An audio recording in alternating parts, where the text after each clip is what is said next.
7 ದಿನದಲ್ಲಿ ನಾನು ಹೊಟ್ಟೆ ಕರಗಲ್ಲ ಅಂತ ಗೊತ್ತಿದ್ರು ಎಲ್ಲ ಬಾಡಿ ಬಿಲ್ಡರ್ಸ್ ಥರ ಏನೋ ಸಾಧನೆ ಮಾಡ್ತಿದ್ದೀನಿ ಅನ್ನೋ ಥರ ಶರ್ಟ್ ಬಿಚ್ಚಿ ಬೆಟ್ಟದಂತಿದ್ದ ನನ್ನ ಹೊಟ್ಟೆನ ಎಲ್ಲರಿಗೂ ಪ್ರದರ್ಶನ ಮಾಡಿದೆ.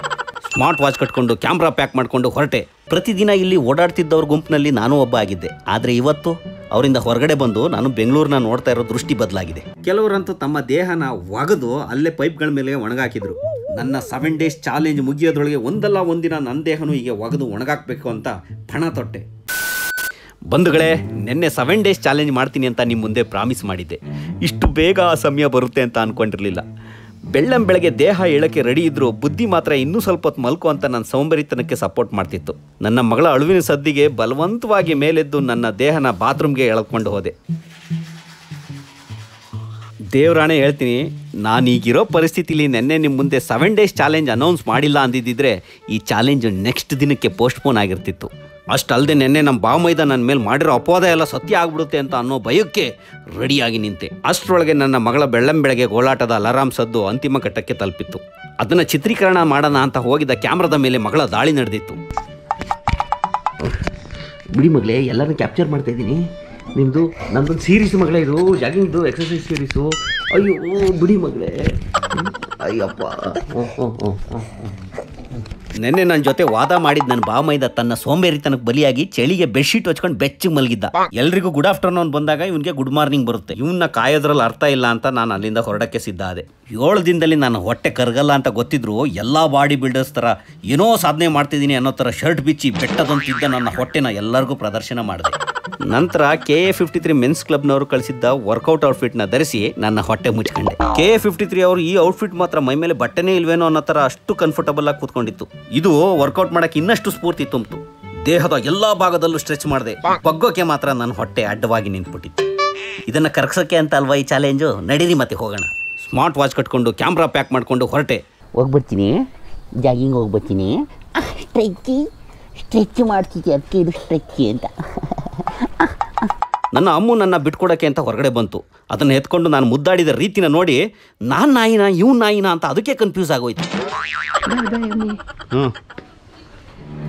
ಅದೇ ನಾಳೆಯಿಂದ ಬೇಗ ಎದ್ದು ಹೋಗ್ತೀನಿ. 8 ಗಂಟೆ ಆಗೇ ಹೋಯ್ತು ಇವತ್ತು. ಸೂರ್ಯ ನೆತ್ತಿಗೆ ಬರ್ತಾ ಇದ್ದಾನೆ, ಹೋಗ್ತಾ ಇದ್ದಾನೆ, ನೆತ್ತಿಗೆ ಬರ್ತಾ ಇದ್ದಾನೆ, ಹೋಗ್ತಾ ಇದ್ದಾನೆ. ನನ್ನ ಅವತಾರ ಈಗ ಕಾಣ್ತಾ ಇದೆ. ನೋಡಿದವರೆಲ್ಲ ನಗಾಡ್ಬೋದು. ನಡಿ ಹೋಗ. ಸದ್ಯ ನಮ್ಮ ಓನರ್ ಯಾರು ನೋಡಲಿಲ್ಲ. ಈಗ ಏನು ಸ್ಮಾರ್ಟ್ ವಾಚ್ ತಗೊಂಡಿದ್ದೀನಿ, ಇದರಲ್ಲಿ ಎಷ್ಟು ವಾಕ್ ಮಾಡ್ತೀನಿ ಅಂತ ಸೆಟ್ ಮಾಡಿದ್ದೀನಿ. ಈಗ 8 ಸ್ಟೆಪ್ಪು ನಡೆದಿದ್ದೀನಿ. Let's go. ಪ್ರತಿದಿನ ಇಲ್ಲಿ ಓಡಾಡ್ತಿದ್ದವ್ರ ಗುಂಪಿನಲ್ಲಿ ನಾನು ಒಬ್ಬ ಆಗಿದ್ದೆ. ಆದರೆ ಇವತ್ತು ಅವರಿಂದ ಹೊರಗಡೆ ಬಂದು ನಾನು ಬೆಂಗಳೂರನ್ನ ನೋಡ್ತಾ ಇರೋ ದೃಷ್ಟಿ ಬದಲಾಗಿದೆ. ಪಾದಾಚಾರಿಗಳಿಗೆ, ಅಂಗವಿಕಲರಿಗೆ ಓಡಾಡಲು ಯಾವ ಅರ್ಹತೆ ಇಲ್ಲವೆಂಬಂತೆ ಸಿದ್ಧವಾಗಿರೋ ಈ ರಸ್ತೆಯ ಬದಿಯಲ್ಲಿ ಛೀ ಥೂ ಅಂತ ಉಗ್ಗಿಸ್ಕೊಂಡು ರಸ್ತೆ ದಾಟಿ ಇನ್ನೊಂದು ಬದಿ ತಲುಪಿದೆ. ರಸ್ತೆ ಬದಿಯಲ್ಲಿರೋ ಈ ಕಿರಿದಾದ ಫುಟ್ಪಾತ್ ಇಷ್ಟು ಬೇಗ ಅಂತ್ಯವಾಗುತ್ತೆ ಅಂತ ಅಂದ್ಕೊಂಡಿರಲಿಲ್ಲ. ನಾವು ನೆನ್ನೆ ತಿಂದುಬಿಟ್ಟಿದ್ದ ಆಹಾರ ಪದಾರ್ಥಗಳಿಗೆ ಪ್ಲಾಸ್ಟಿಕ್ ಬಟ್ಟೆಗಳನ್ನು ಸುತ್ತಿ ಡಸ್ಟ್ಬಿನ್ ವ್ಯವಸ್ಥೆ ಇಲ್ಲದೆ ಬೀದಿಗೆ ಎಸ್ತಿದ್ರು. ಅನಾಥವಾಗಿ ರಸ್ತೆಯಲ್ಲಿ ಬಿದ್ದಿದ್ದ ಆ ಪ್ಲಾಸ್ಟಿಕ್ ಕವರ್ಗಳನ್ನು ಹಸುಗಳು ಆಹಾರವೆಂಬಂತೆ ಸೇವಿಸುತ್ತಿರುವುದನ್ನು ಕಂಡು ಈ ವ್ಯವಸ್ಥೆ ಬಗ್ಗೆ ಸ್ವಲ್ಪ ಅಸಮಾಧಾನ ಉಂಟಾಯಿತು. ಮತ್ತೆ ಫುಟ್ಪಾತ್ ಹುಡ್ಕೊಂಡು ಹೊರಟ ನನಗೆ ರಸ್ತೆಯ ಮೇಲೆ ಸಣ್ಣ ಪುಟ್ಟ ಸ್ವಿಮ್ಮಿಂಗ್ ಪೂಲ್ಗಳು ಕಂಡು ಬಂದವು. ವರ್ಷ ಪೂರ್ತಿ ದುಡಿದು ಟ್ಯಾಕ್ಸ್ ಕಟ್ಟಿದ್ದಕ್ಕೆ ನಮ್ಮ ಹಣ ಸರಿಯಾದ ರೀತಿಯಲ್ಲಿ ಉಪಯೋಗ ಆಗಿದೆ ಅಂತ ತಿಳ್ಕೊಂಡು ಅಲ್ಲಿಂದ ಹೊರಟೆ. ನನ್ನಂತೆ ಕೋಟ್ಯಾಂತರ ಮಂದಿ ಇಲ್ಲಿದ್ದರೂ ತಮ್ಮ ಸಮಸ್ಯೆ ಮುಂದೆ ಇದು ಯಾವುದು ಲೆಕ್ಕಕ್ಕೆ ಬರ್ದೇ ತಮ್ಮ ಗುರಿ ಮುಟ್ಟಿದ್ರೆ ಸಾಕು ಅಂತ ಗಾಡಿ ಓಡಿಸ್ಕೊಂಡು ಹೋಗ್ತಿರೋದನ್ನು ನೋಡ್ತಾ ಜಾಗಿಂಗ್ ಮಾಡುವ ಸ್ಥಳಕ್ಕೆ ಬಂದೆ. ನಾನು ವಾಕ್ ಮಾಡೋಕ್ಕೆ ಆಯ್ಕೆ ಮಾಡ್ಕೊಂಡಿರೋಂಥ ಜಾಗ ಹೂಡಿ ಲೇಕ್. ಕೆಲವು ವರ್ಷಗಳಿಂದ ಇದೊಂದು ಡ್ರೈನೇಜ್ ಥರ ಕಾಣಿಸ್ತಿತ್ತು. ಸಾರ್ವಜನಿಕರ ಹಿತಾಸಕ್ತಿಯಿಂದ ಸುಂದರವಾದ ಪಾರ್ಕ್ನಾಗಿ ಮಾಡಿರತಕ್ಕಂಥದ್ದು ಶ್ಲಾಘನೀಯ. ಜೀವನಕ್ಕಾಗಿ ವ್ಯಾಯಾಮ ಮಾಡೋಕ್ಕೆ ಬಂದಿರೋ ನನಗೆ ವ್ಯಾಯಾಮನೇ ಜೀವನ ಮಾಡ್ಕೊಂಡಿರೋರು ನನ್ನ ಕಣ್ಣಿಗೆ ಬಿದ್ದರು. ಇವರು ಈ ಪಾರ್ಕಿನ ಉಸ್ತುವಾರಿಗಳು. ಒಂದು ದಿನನೂ ವ್ಯಾಯಾಮ ಮಾಡದೇ ಇದ್ದರೂ ಎಷ್ಟು ಫಿಟ್ ಆಗಿದ್ದಾರೆ ನೋಡಿ. ಅವರ ಮನೆ ಮುಂದೆ ದೊಡ್ಡದಾದಂಥ ಸ್ವಿಮ್ಮಿಂಗ್ ಪೂಲು, ಅದರಲ್ಲಿ 100 ಮೀನುಗಳು, ಗುಳುಮುಳ್ಕಗಳು, ತಿಳಿ ಬಿಸಿಲಿಗೆ ರೆಕ್ಕೆ ಬಿಚ್ಕೊಂಡು ಮೈ ಕಾಯಿಸ್ಕೊತಾ ಇರೋ ನೀರ್ಕಾಗೆಗಳು, 10 ನಾಯಿಗಳು. ಬೆಂಗಳೂರಲ್ಲಿ ಎಕರೆಗಟ್ಟಲೆ ಜಾಗದಲ್ಲಿ ಬದುಕ್ತಿರೋ ಇವರನ್ನು ನೋಡಿದ್ರೆ ಯಾರು ಸಿರುವಂತರು ಅನ್ನೋ ಪ್ರಶ್ನೆ ನನಗೆ ಕಾಡಕ್ಕೆ ಶುರುವಾಯಿತು. ಆ ಪ್ರಶ್ನೆಗೆ ಉತ್ತರನೇ ಹುಡುಕ್ದಾನೆ ನನ್ನ ವಾಕ್ನ ಮುಂದುವರಿಸ್ದೆ. ಸ್ವಲ್ಪ ದೂರ ಹಾಗೆ ಮುಂದೆ ಸಾಕ್ತಿದ್ದಾಗೆ ಈ ಕೆರೆಗೆ ನೀರು ಹರಿದು ಬರ್ತಾ ಇರೋ ಮೂಲ ನನ್ನ ಕಣ್ಣಿಗೆ ಬಿದ್ದುಬಿಡ್ತು. ಅದನ್ನು ಇಗ್ನೋರ್ ಮಾಡಿ ಹಾಗೆ ಮುಂದೆ ಹೋದೆ. ನಂತರ ಬಿತ್ತು ನೋಡಿ ಈ ಪಾರ್ಕಿನ ನಿಜವಾದ ಸೌಂದರ್ಯ. ಮುಂದೆ ಹಂಗೆ ಸಾಕ್ತಾ ಇದ್ದಾಗೆ ನಗರ ಮರೆಯಾಗಿ ವಾಹನಗಳ ಸದ್ದು ದೂರವಾಯಿತು. ಸಂಗೀತದಂತೆ ಅಕ್ಕಿ ಪಕ್ಷಿಗಳ ಕೀಟಗಳ ಸದ್ದು ಕೇಳಲಾರಂಭಿಸಿತು. ಆ ಸದ್ದಿಗೆ ಜೋಗುಳವೆಂಬಂತೆ ನಾಯಿಗಳು ರಸ್ತೆ ಮೇಲೆ ಪಾದಾಚಾರಿಗಳಿಗೂ ದಾರಿ ಬಿಡದಂತೆ ನಲಕಚ್ಚಿ ಮಲ್ಕೊಂಡಿದ್ವು. ದೂರದಿಂದ ಚಿಕ್ಕದಾಗಿ ಕಾಣಿಸ್ತಿದ್ದ ಈ ಪವರ್ ಗ್ರಿಡ್ಗಳು ಈಗ ಪಕ್ಕದಲ್ಲೇ ಇದ್ದು. ಏನಪ್ಪ ಹತ್ರದಿಂದ ದೂರದಿಂದ ಈ ಕಂಬಗಳು ನೋಡಿದ್ರೆ ಏನು ಒಂದು ಸ್ವಲ್ಪ ಜಾಗದಲ್ಲಿ ಇರ್ತವೆ ಅನಿಸ್ತವೆ. ಒಂದು 4 ಕುಂಟೆ ಜಾಗನೇ ಆವರಿಸ್ಕೊಬಿಟ್ಟಿದ್ದಾವಲ್ಲ ಈ ಲೈಟ್ ಪವರ್ ಗ್ರಿಡ್ಡು ಹೋಗಿತ್ಲಿ. ಸರಿಯಾಗಿ 1 ಕಿಲೋಮೀಟ್ರ್ ಸುತ್ತಾಳಿತ ಹೊಂದಿರೋ ಈ ಕೆರೆ ಸೌಂದರ್ಯ ನೋಡಬೇಕು ಅಂದರೆ ನೀವು ಹಿಂಭಾಗಕ್ಕೆ ಬರಬೇಕು ಕಣ್ರಿ. ನೋಡಿ ನಾನು ಬಂದಿದ್ದ ಜಾಗ ಅಲ್ಲಿದೆ ಆ ರೋಡು. ಅಲ್ಲಿಂದ ಇಲ್ಲಿ ಬರೋರಿಗೆ ವಾತಾವರಣನೇ ಚೇಂಜು. ಮುಂಭಾಗಕ್ಕಿಂತ ನನಗೆ ಹಿಂಭಾಗನೇ ಸಖತ್ ಇಷ್ಟ ಆಯಿತು. ಅಲ್ಲಿಂದ ನೋಡಿ 1 ಕಿಲೋಮೀಟ್ರ್ ಡಿಸ್ಟೆನ್ಸ್ ಇದೆ ವೆಹಿಕಲ್ ಬರೋ ಜಾಗಗಳಿಂದ ರಸ್ತೆಯಿಂದ. ಎಷ್ಟು ಬರೀ 1 ಕಿಲೋಮೀಟ್ರು ವೆಹಿಕಲ್ಗಳು ಓಡಾಡಲಿಲ್ಲ ಅಂದರೆ ಎಷ್ಟು ಅದ್ಭುತವಾಗಿ ಕಾಣುತ್ತೆ ಜಾಗ. ತುಂಬ ಫ್ರೆಶ್ ಗಾಳಿನೂ ಇದೆ ಈ ಕಡೆ. ಒಂಥರ ಹಳ್ಳಿಲೆಲ್ಲೋ ಯಾವುದೋ ಒಂದು ಭಾಗದಲ್ಲಿ ಓಡಾಡ್ತಿದ್ದೀವಿ ಅನ್ನೋ ಫೀಲು. ಮತ್ತು ಅಲ್ಲಿಗೆ ಹೋದರೆ ಮತ್ತು ಅದೇ ಯಥಾಸ್ಥಿತಿ. ಕೈ ಕಾಲುಗಳನ್ನು ಗಟ್ಟಿ ಮಾಡ್ಕೊಳ್ಳೋಕ್ಕೆ ಅಂತ ಬಂದವರ ಕಾಲುಗಳಿಗೆ ಸಿಕ್ಕಿ ತಮ್ಮ ಕೈ ಕಾಲುಗಳನ್ನು ಕಳ್ಕೊಂಡು ಜೀವನ ಪೂರ್ತಿ ಅಂಗವಿಕಲರಾಗಿ ಕೆಲವು ನೆಲಕ್ಕೆ ಅಪ್ಪಚ್ಚಿಯಾಗಿ ಅಲ್ಲೇ ಪ್ರಾಣ ಬಿಟ್ಟು ಎಷ್ಟೇ ನೋವಿದ್ರೂ ತಮ್ಮ ಕಾರ್ಯನ ನಿಲ್ಲಿಸದೆ ಕೆಲಸ ಮಾಡ್ತಿರೋ ಈ ಇರುವೆಗಳನ್ನು ಕಂಡು ಸರಿಯಾವುದು ತಪ್ಪ್ಯಾವುದು ಅಂತ ತಿಳಿಯದ ಹಂತಕ್ಕೆ ಹೋಗಿ ಅಲ್ಲಿಂದ ಮುಂದೆ ಸಾಗಿದೆ. ಆಮೇಲೆ ಎಲ್ಲೋ ಜಲಪಾತದ ಸದ್ದು ಕೇಳಿಬಂತು. ನನ್ನ ಕಣ್ಗಳು ಅದನ್ನು ಹುಡುಕಕ್ಕೆ ಶುರು ಮಾಡಿದ್ವು. ಆಮೇಲೆ ನನಗೆ ಗೊತ್ತಾಯಿತು, ಓ ಇದು ಮಾನವ ನಿರ್ಮಿಸಿದ ಮಲಮೂತ್ರಗಳ ಜಲಪಾತ ಅಂತ. ಕೆಲವರಂತೂ ತಮ್ಮ ದೇಹನ ಒಗೆದು ಅಲ್ಲೇ ಪೈಪ್ಗಳ ಮೇಲೆ ಒಣಗಾಕಿದ್ರು. ನನ್ನ 7 ಡೇಸ್ ಚಾಲೆಂಜ್ ಮುಗಿಯೋದ್ರೊಳಗೆ ಒಂದಲ್ಲ ಒಂದಿನ ನನ್ನ ದೇಹನೂ ಹೀಗೆ ಒಗೆದು ಒಣಗಾಕಬೇಕು ಅಂತ ಪಣ ತೊಟ್ಟೆ. ಆಮೇಲೆ ಅಲ್ಲೇ ಪಕ್ಕದಲ್ಲಿ ಒಂದು ಸ್ಮಶಾನ ಕಣ್ಣಿಗೆ ಬಿತ್ತು. ತಕ್ಷಣ ನನ್ನ ತಲೆಯಲ್ಲಿ 100 ವಿಚಾರಗಳು ಹರಿದಾಡ್ದು. ಯಾವ ದೇಹನ ಕಾಪಾಡ್ಕೊಳ್ಳೋಕ್ಕೆ ಅಂತ ನಾವಿಲ್ಲಿದ್ದೀವೋ ಆ ದೇಹ ಮಣ್ಣಲ್ಲಿ ಮಣ್ಣಾಗಿರೋದನ್ನ ಕಂಡು ನಾವಿಲ್ಲಿ ಏನೇ ಮಾಡಿದ್ರು ಒಂದಲ್ಲ ಒಂದಿನ ಮಣ್ಣಾಗಿ ಹೋಗೋದರ ಸತ್ಯ ಅರಿವಾಯಿತು. ಕೆಲವರು ತಮ್ಮ ಅಪ್ಪ ಅಮ್ಮ ಬದುಕಿದ್ದಾಗ ಒಟ್ಟಿಗಿರಕ್ಕೆ ಬಿಟ್ಟಿದ್ದಾರೋ ಇಲ್ವೋ ಗೊತ್ತಿಲ್ಲ, ಇಲ್ಲಿ ಮಾತ್ರ ಪಕ್ಕದಲ್ಲಿ ಮಲಗಿಸಿ ಸಮಾಧಿ ಕಟ್ಟಿದ್ದಾರೆ. ಅವರ ದೇಹ ಮಣ್ಣಾದರೂ ಇವರ ಸಿರಿವಂತಿಕೆ ಪ್ರದರ್ಶನ ಮಾತ್ರ ಮಣ್ಣಾಗಿಲ್ಲ.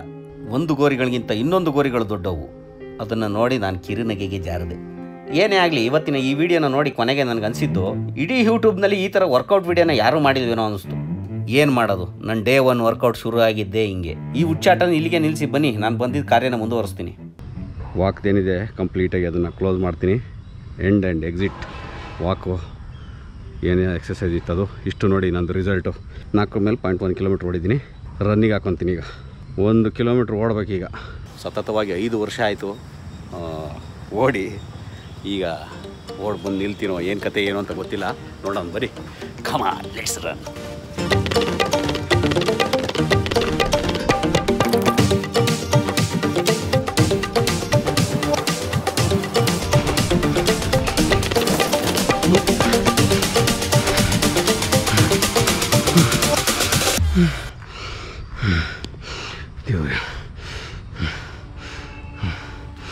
ಎಷ್ಟು ಹೊಡಿದ್ದೀನಪ್ಪ, 1050 ಸ್ಟೆಪ್ಪು.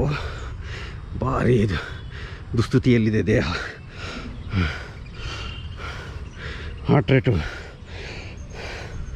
185 calories burn.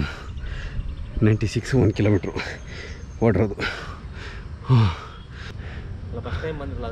ಓ ಡೈಲಿ ಬರ್ತೀರಾ ನೀವು? ಇಲ್ಲೇ ಕೇರ್ಪುರಂ ಹೊಡಿ ಇದರಲ್ಲಿ ಅಯ್ಯಪ್ಪ ನಗರ. ಹಾಂ, ನೀವಿಲ್ಲೇನಾ? ಯೂಟ್ಯೂಬಲ್ಲಿ ಸತೀಶ್ ಹಿರೇಗೌಡ ಅಂತ. ಹಿರೇಗೌಡ ಚೆನ್ನಾಗಿ ಹೊಡೆದ್ರೆ ಬರುತ್ತೆ. ಫೇಸ್ಬುಕ್ಕಲ್ಲೂ ಬರುತ್ತೆ, ಯೂಟ್ಯೂಬು, ಇನ್ಸ್ಟಾಗ್ರಾಮ್. ನಾನು ಫೇಸ್ಬುಕ್ಕಲ್ಲಿ ನೋಡಿದ್ದೆ. ಸತೀಶ್ ಹಿರೇಗೌಡ ಫೇಸ್ಬುಕ್ಕಲ್ಲಿ ನೋಡಿದ್ದೆ ನಾನು. ಹಾಂ, ಫೈನಲಿ ಬಂಧುಗಳೇ ಇವತ್ತಿನ ಟಾರ್ಗೆಟ್ ನಾನು ಫಿನಿಷ್ ಮಾಡಿದ್ದೀನಿ. 4 ಕಿಲೋಮೀಟ್ರ್ ನಡೆದಿದ್ದೀನಿ, 1 ಕಿಲೋಮೀಟ್ರು ಓಡಿದ್ದೀನಿ. ಈಗಲೂ ಇನ್ನು ಮನೆ ಹತ್ರ ನಡ್ಕೊಂಡು ಹೋದರೆ 1 ಕಿಲೋಮೀಟ್ರ್ ಆಗುತ್ತೆ ಈಗ ಇಲ್ಲಿಂದ. ಒಟ್ಟು 6 ಕಿಲೋಮೀಟ್ರು ನನ್ನ ಈ ಟಾರ್ಗೆಟ್ ಇವತ್ತು ಮುಗಿದಿದೆ. ನಾನು ಅಂದ್ಕೊಂಡಿರಲಿಲ್ಲ ಇಷ್ಟು ಮಾಡ್ತೀನಿ ಅಂತ. ಕಷ್ಟ ಅಂತೂ ಸಿಕ್ಕಾಪಟ್ಟೆ ಆಯಿತು. ದೇಹದ ಸರ್ವ ಭಾಗಗಳು ನನಗೆ ಬೇಡ ನಿಲ್ಲಿಸ್ಬಿಡು, ಸಾಕು ನಿನ್ನ ಕೈಲಾಗಲ್ಲ ಅನ್ನೋಕ್ಕೆ ಶುರು ಅದು. ಆದರೂ ನಿಲ್ಲಿಸಲಿಲ್ಲ. ಇದಕ್ಕೆಲ್ಲ ಕಾರಣ ನೀವೇ. ಏಕಲವ್ಯ ಹೇಗೆ ದ್ರೋಣಾಚಾರ್ಯನ ಮರೆಯಿಂದ ನಿಂತು ಅವ್ರ ವಿದ್ಯೆ ಕಲ್ತರು, ಅದೇ ರೀತಿ ನೀವು ಮರೆಯಿಂದ ನಮ್ಮನ್ನು ನೋಡಿ ಒಂದು ಲೈಕು, ಶೇರು ಮತ್ತು ಇನ್ನೊಂದು ಕಮೆಂಟ್ ಪ್ರೋತ್ಸಾಹದಿಂದ ಏನೋ ಒಂದು ಮಾಡ್ತೀರಾ. ಅದು ನಮ್ಮನ್ನು ಈ ರೀತಿ ತಗೊಂಡೋಗಿ ಏನಾದರೂ ಒಂದು ಒಳ್ಳೇದು ಮಾಡಿಸುತ್ತೆ. ಇಷ್ಟು ದಿನ ತಿನ್ನೋದು ಕುಡಿಯೋದು ಅದ್ರ ಬಗ್ಗೆ ಮಾಡ್ತಿದ್ದಂಥ ನಾನು ಎಲ್ಲೋ ಇದು ಒಂದು ಹೇಳಿದ್ರೆ ನನ್ನ ಏಜ್ ಗ್ರೂಪ್ ಅವ್ರಿಗೆ ಅಟ್ಲೀಸ್ಟು ಎಲ್ಲಿ ಫ್ಯಾಮಿಲಿಗೋಸ್ಕರ ಸಂಸಾರಕ್ಕೋಸ್ಕರ ದುಡಿತಾ ಇದ್ದಾರೋ ಅವರು ಕೂಡ ಒಬ್ಬ ಆಸ್ತಿ. ಆ ಸಂಸಾರಕ್ಕೆ ಬರೀ ಹಣ ಮಾಡಿ ಆಸ್ತಿ ಮಾಡಿಟ್ರೆ ಆಸ್ತಿ ಆಗೋಲ್ಲ, ನಿಮ್ಮ ಕುಟುಂಬಕ್ಕೆ ನೀವೇ ಆಸ್ತಿ. ನಿಮ್ಮ ಆಸ್ತಿನ ಈ ಥರ ನೋಡ್ಕೊಳ್ಳಿ ಅನ್ನೋತಕ್ಕಂಥ ರಿಯಲೈಸ್ ಆಗಿರೋದು ನನಗೆ ಮೊನ್ನೆಯಿಂದ. ಅದನ್ನು ನಿಮಗೆ ಈ ರೀತಿ ಮೋಟಿವೇಶನ್ ಸಿಗ್ಬೋದು. ನೀವು ಕೂಡ ನನ್ನ ಜೊತೆ ಚಾಲೆಂಜು 7 ದಿನ ಅಂತ ಸ್ಟಾರ್ಟ್ ಮಾಡ್ಬೋದು. ನನಗೆ ಗೊತ್ತಿಲ್ಲ, ಅದಕ್ಕೆ ನಾನು ತುಂಬ 75 ದಿನ 100 ದಿನ ಎಲ್ಲ ಇಟ್ಕೊಳಕ್ಕೆ ಹೋಗಲಿಲ್ಲ. ಯಾಕೆಂದರೆ ನನ್ನ ದೇಹ ಸಪೋರ್ಟ್ ಮಾಡ್ತಾ ಇಲ್ವೋ ನನಗೆ ಗೊತ್ತಿಲ್ಲ. ಹಾಗಾಗಿ ಚಿಕ್ಕದಾಗೆ ಇಟ್ಕೊಂಡಿದ್ದೀನಿ. ಚಿಕ್ಕದಾಗೆ ಒಳ್ಳೆ ರೀತಿಲಿ ಮುಗಿದ್ರೆ ನಿಮ್ಮ ಸಹಕಾರ ಚೆನ್ನಾಗಿತ್ತು ಅಂದರೆ ನೆಕ್ಸ್ಟ್ ಚಾಲೆಂಜ್ನೂ ತೊಗೊತೀನಿ. ನಾವು ಗಟ್ಟಿದ್ರೆ ಏನು ಬೇಕಾದರೂ ಮಾಡ್ಬೋದಲ್ವ. ಹಾಗಾಗಿ ಇವತ್ತಿನ ಚಾಲೆಂಜ್ನ ಮುಗಿಸಿದ್ದೀನಿ. ಇದಕ್ಕೆಲ್ಲ ಫೈನಲಿ ನಿಮ್ಮ ಸಹಕಾರ ನೀವೇ ಕಾರಣ ಅಂತ ಹೇಳ್ತಾ ಇವತ್ತಿನ ಈ ವಿಡಿಯೋನ ಮುಗಿಸ್ತಾ ಇದ್ದೀನಿ. ಮತ್ತೆ ಸಿಗೋಣ ನಾಳಿನ ಡೇ 2 ಚಾಲೆಂಜ್ನಲ್ಲಿ. ಎಲ್ರಿಗೂ ಒಳ್ಳೆಯದಾಗಲಿ. ಜೈ ಹಿಂದ್, ಜೈ ಕರ್ನಾಟಕ.